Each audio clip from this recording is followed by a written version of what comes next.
Hello, beautiful souls. I'm so grateful that you're tuning in. Welcome to my podcast, Misunderstood, guiding highly sensitive people through an emotional dark age. I'm your host, Candice Vandal, and I'm honored to embark on this transformative journey with you. Have you ever felt like you didn't quite fit into the world around you or even your own family? Like your sensitivity was a burden rather than a gift? If so, you're not alone. And here's the truth. Your sensitivity is not a flaw. It's a superpower. It's what allows you to feel deeply, to connect with others on a profound level, and to access a higher realm of consciousness. And on this podcast, we're going to explore how to harness that power and use it to create a life of purpose, passion, and true confidence. Here, in this sacred space, we honor your sensitivity as the gift it truly is. Get ready to embark on the journey of unapologetic emotional honesty and next-level healing. Let's dive in together. Hey guys, welcome back to Misunderstood, guiding highly sensitive people through an emotional dark age. I'm your host, Candice Vandal, and I want to dive in today to this unworthiness wound. I don't know if you guys know, but I have this course that I created last year called I Am Worthy. And the tagline for that course is the root cause of codependency is insecurity. The root cause of insecurity is unworthiness. And the root cause of unworthiness, which nobody quite gets to, is self-abandonment. And that's not your fault. And so, by the way, this course is now on demand at half the price that it originally was because it's on demand. You could do it at your own pace. It's 12 weeks. It's a deep dive. I've heard it's life-changing and it's amazing. So I just want to put that out there for you because people are like, hey, Candice, I get it. What do I do now? So that course is amazing too, because I have a 30-day integration process after the course. So it's one thing to understand things. It's another thing to be able to embody it in your life and have it actually create transformations and shifts. So unworthiness wound comes from self-abandonment, but here's what you have to understand. We do to our inner child what was done to us as a child. So you were abandoned in some way, whether it was just emotional, which, wow, hello, that's huge. But a lot of people think, well, I had parents, I had a roof over my head, I had food. That's not what I'm talking about here. I'm talking about the emotional imprint of feeling abandoned. I wasn't able to be who I was. I was always told I was wrong. I had a lot of self-doubt, whether that came from a parent, a peer, a sibling, or society.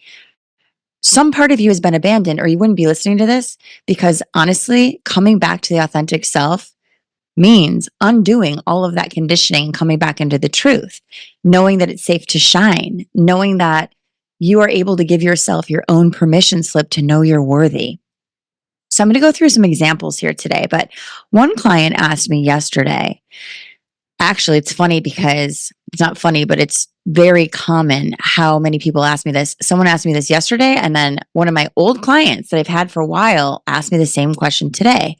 They both are women, and they both have had patterns of dating partners who won't commit, but also have a side piece. These men that they were in relationships with multiple times in their life have always had like another woman. And that's an interesting pattern, isn't it? But I see it a lot. And what I'll say about that is, when they say to me, how do I fix this? I don't know how to be true to myself. I don't know how to have these boundaries. I say to myself, guys, relationships are 100% a mirror of your relationship to your inner child. If you're allowing shit to happen, you're having an insecure attachment to your inner child. And this creates an unworthiness wound because when you have an insecure relationship to your inner child, insecurely attached to self, right? In this I Am Worthy course, we talk about how the most important piece of the puzzle is having a secure attachment to self. Well, how does that happen? It happens by having a feeling, wow, I feel like something's off in my relationship. Speaking up, which is a huge issue for a lot of my clients. Speaking up on behalf of your true emotional self, not worrying about what they're going to do, not worrying about them abandoning you. It's really about you abandoning you when they abandon you. So speaking up on behalf of that, right? And then noticing, okay, I'm getting more clarity. I'm getting more answers, or I'm not, wrong person. But we're also afraid to be alone because we've already abandoned our inner child. So other people loving us has become such an overly important thing because It's not that you're afraid to be lonely without a person. You're already lonely without yourself. So when you have a person, that is band-aiding your own loneliness from abandoning the inner child. So what I told these women is, well, when you stop abandoning yourself and you start committing to the truth of who you are and committing to your emotional honesty and having action steps that respond to that, you're starting to live more in alignment with yourself. You're starting to be committed to your truth and your inner child. Every time we let something go, we let something happen, we don't speak up, we internalize the frustration that that creates. We've already told our inner child, you're unworthy of what you need, you're unworthy of what you deserve. Think about how many times in your day you go through things. Maybe it's at work, maybe it's at home with your family, and you're not living in truth. Look, people can tend to be like, wow, you're a tough cookie. Why? Because the second my partner does something like, makes me question, that was a weird thing to say or weird motive. I speak up and say, that was weird, honey. What do you mean by that? I don't let anything go. My inner child knows I'm rock solid. She's got me. She feels safe with me. She trusts me because I speak up on behalf of what she's feeling, right? The more you speak up on behalf of what you're feeling and really living in alignment of having your own back and being self-partnered, you'll notice that you won't for a second put up with people not being partnered with you, who's in a committed relationship with you. Or if you're dating someone and they're not committing, you wouldn't put up with that. Really take this in. We feel unworthy from the beginning, but then we continue it. We feel unworthy in the first place because someone made us feel that way. Let's be real. And a lot of you like to sort of gaslight yourselves and say, well, they did the best they could. Yes, they did the best they could and they didn't do good enough. We can't bypass that truth because then we're abandoning that reality for ourselves, right? It's in the intricacies. It's little things that become big things over time because there's lots of little things that add up to, wow, I'm letting people make me feel unworthy and I'm abandoning myself. Many times we don't know that we are the permission slip we need to feel worthy. People ask me, and so by the way, you're looking for someone else to give that to you by loving you. You look for someone who you think is worthy, and if they love you, you feel worthy, but then as soon as they're gone, you feel like shit. So let me just, make this simple. The way we start to give ourselves a permission slip to feel worthy or to know that we're enough is to speak up on behalf of our authentic feelings. So, when you are speaking up on behalf of your authentic feelings, you are giving yourself a permission slip to own the fact that you might be worthy. And then if someone else doesn't agree, what you do a lot of the time is you'll take away that worthiness and you'll say, oh, maybe I'm not worthy. Maybe I don't deserve that. A lot of you guys will externalize God and you'll say, like, as far as people are concerned, you'll give them that sort of false idol mentality. And you'll say, oh, well, if they don't love me, if I think I'm worthy and I think they're worthy and they don't think I'm worthy, then maybe God's telling me that I'm not. And what I say to people is, so now that person is your God? No, God is your inner guidance system, is your God. That is your guidance system, right? So if your guidance system is saying I am worthy and someone else doesn't agree, it's not saying God doesn't agree. It's saying a person who has their own issues and wounds doesn't agree. Great, moving on. We get this so convoluted and so confused. We make it so complicated, right? Oh, it's 4:44, by the way, number of angels. So seriously, think about this for a minute. You guys don't know how to anchor that feeling of worth. I feel extremely worthy. One of the things that came from me doing all this work and feeling so worthy is that I know I'm so capable because I trust myself to figure things out. I trust myself to not allow people in my life that are going to betray me, backstab me, whatever, right? I've had to let go of humans in my life. We all have to. If we don't heal and then leave the people who want us to leave ourselves at a higher frequency, what are we doing? Right? I always give people the opportunity in my life to like right their wrongs. And if they don't, what am I doing enabling someone to constantly do me wrong? Right? That's because I'm worthy. So what I like to say to new clients is pretend you're acting as if you already feel self-worth. So what would someone who knows they're worthy do? Would they allow their husband to keep cheating? Would they allow their business partner to lie? Would they allow someone to criticize them just because maybe they didn't mean that? Well, check it out. Did you mean to say that? Because that's how it felt. Now, this is a hard thing to do, I understand. You think it takes confidence to speak up. But what I like to tell you is it builds confidence when you speak up. It's like the chicken and the egg. So why not be the first one to allow yourself to feel worthy? If I were constantly looking to partners and business deals and whatever to make me feel worthy, I'd still be codependent. I'm going to remind you again what my tagline is. The root cause of codependency is insecurity. The root cause of insecurity is unworthiness. The root cause of unworthiness is abandonment, right? So you can say to me, Candace, it wasn't my fault. My parents abandoned me, or they did this, or they did that. I said, of course. And it is your responsibility to end that cycle. Be the cycle breaker, like my mug says. Yes, I created these. Be the cycle breaker of that trauma, of that generational experience that was just put on you because you were the next in line. Honestly, it's not personal, but it did happen to you. So look, when we can become that permission slip, we realize that I'm not codependent, I'm independent, and I'm in my power. I don't give my power away. Why? Because I'm the one that decided to make me feel worthy, to make me feel capable by having these action steps that are in alignment with my words, with speaking up for my truth. And the more you do it, you're going to realize probably pretty quickly how empowered and better you feel. When I tell people to do it in front of me, like during a coaching session, I'm like, do this. Just say this out loud. They're like, why does that feel so different? I'm like, because you're actually giving yourself the permission slip to say what you feel and you're not worried about what I'm going to think because you know I'm not judging you. So you have to pretend you don't care about other people's judgments. And if you do care about other people judging you, I want you to ask if it's because you agree with that judgment. Is there somewhere in your body that thinks they could be right? We spend a lot of time in our life band-aiding things, but also protecting ourselves against a scary narrative. And this is what I mean. We try to protect ourselves against someone saying something to us that we're afraid could be true because we're unworthy. So if I know I'm worthy, I don't care what someone says to me because I'll love myself anyway. I'll just check it out. I'll be like, oh, is that true? Was I kind of a bitch? Was I kind of, ooh, shoot, did I do that wrong? Huh? When you know you're worthy, you have nothing to defend. When you are being your authentic self, you have nothing to defend.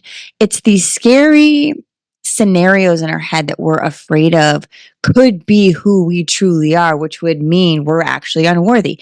When you think about every scenario in your life you're trying to protect yourself from or you're afraid of, it's because the end result is, if that's true, I'm unworthy. So when you start having unconditional self-love, you realize that my worth has nothing to do with an opinion. My worth has nothing to do with a personality flaw. My worth has nothing to do with someone's opinion. My worth has nothing to do with this scary childhood scenario that I still think may or may not make me bad. Think about this. I'm going to have a guest on next week and I'm going to talk to them about this because I want to give you like real life scenarios from someone else other than my damn self and my clients all the time. But it's true. Really think about this. What's one thing you can do today, like stopping it in its track, where you start to feel like, oh, I'm afraid of this because it might mean I'm unworthy. Really think about it. Because most of the time you guys will go to one step, but not go all the way deeper. And when I do my deep dives with clients, I go all the way deeper. And what happens when we go back? What are you really afraid of? No, what are you really afraid of? No, but what does that mean? What are you really afraid of? What they're always afraid of is being unworthy, not being enough. We're afraid of our shine because we're afraid we're not enough. We're afraid to go take a risk. We're afraid we're not enough. We're afraid to reach out to that person because they're so cool and we might not be enough. We're afraid to demand this amount of money for my services because I'm afraid someone will tell me I'm not enough. These are the things I hear on a daily basis. I'm afraid to wear that kind of an outfit because someone will make fun of me because I don't deserve to because I'm not enough. I'm afraid to date the hot guy that I'm really attracted to or go up to him or say something to him because he's cool and I'm not, and maybe I'm not enough. What are we talking about? When we think about what is enough and what isn't enough, it's bullshit. It's just what society has told us because of the societal ideal at whatever time you're born, that that's what's good and this is what's bad. right? You guys know I talk about this a lot. So if we can put that aside, I'll give you an example. I had a client today. I made a reel on Instagram this morning about this topic, about how our partners will mirror to us our relationship to our inner child. And she said to me, well, I've had all this abandonment. I've had these patterns of intimacy issues and da, da, da. How do I start? And I say, by asking yourself this simple question: do I think I'm good? Do I think I'm worthy? Do I think I deserve? And she goes, well, how do I know what the truth is? I said, the truth is yes. And anything other than that tells me that you've had conditioning that you believed in. So this is all chipping away at your worthiness. If I think, oh, I'm bad, I did something shameful. Well, doing something shameful doesn't mean you are ashamed. It means you're feeling ashamed, but it doesn't mean you're one to be shamed. It means you feel like you've done something wrong and you feel like that means there's something wrong with you, which is wrong. There's nothing wrong with you. We can change our personalities by healing. We can change our actions by redirecting. So your self-worth from the time you were born as a pure, innocent being, right? That got chipped away at in childhood with wounded parents, in school with bullying and wounded peers, and with society with a wounded view of everything, really. And when we really look at the fact that we were born as pure, innocent beings who have potential to line up with free will or God's will, and most of the time our free will is lined up with our wounding, we can see that we adopted this belief, this lie about how we're bad, not good enough, unworthy from conditions of our life, not because truths of our being. So I guess what I want to say to you guys today is if you're still worrying or wondering or dealing with this unworthiness wound because you still abandon yourself and you abandon your inner child, hopefully you've learned a little bit of something about some tools today. But if you're still doing that, just ask yourself, am I bad? Why is that? Who said that? What did I do that I'm punishing myself for? How can I actually clear that for myself? How am I still looking for a permission slip outside of myself for someone else to tell me that I'm worthy of my own damn love for myself? This is where you start. I have a client just saying, I don't like myself. I'm like, yeah, well, why? Well, so many things. Okay, well, tell me why.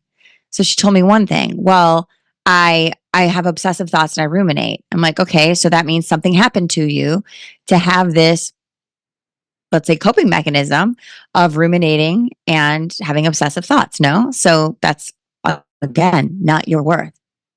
When we can start to name these things and free ourselves from this prison of blaming ourselves for our wounding, blaming ourselves for our coping mechanisms to handle the wounding.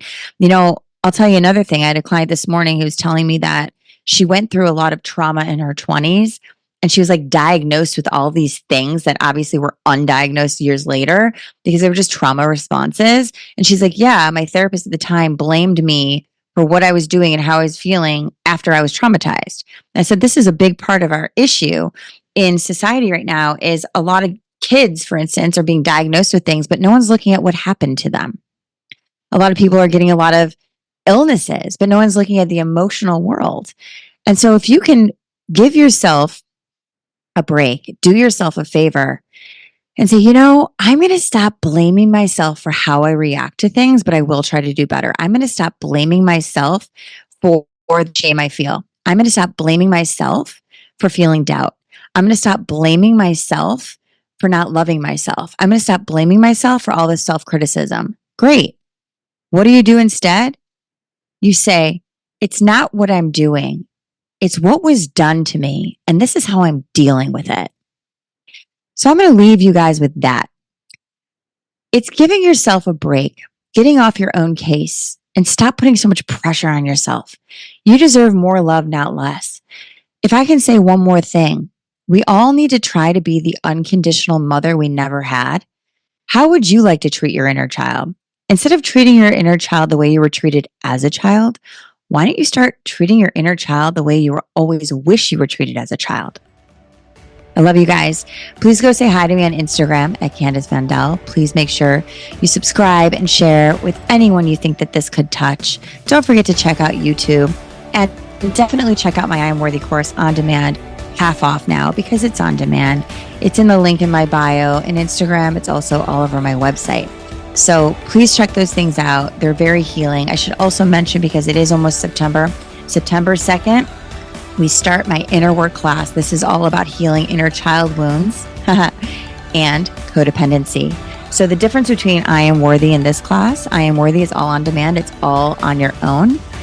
This Inner Work 1 course is live with me for 90 minutes a week for 8 weeks. And it is literally a fraction. It's less than half the price of my one-on-one sessions. So each session with me is less than half of one of my one-on-one sessions. So something to think about. I only let 3 to 5 people in. We start September 2nd. You can also find that on my website and also Instagram. I love you guys, and I will see you next week.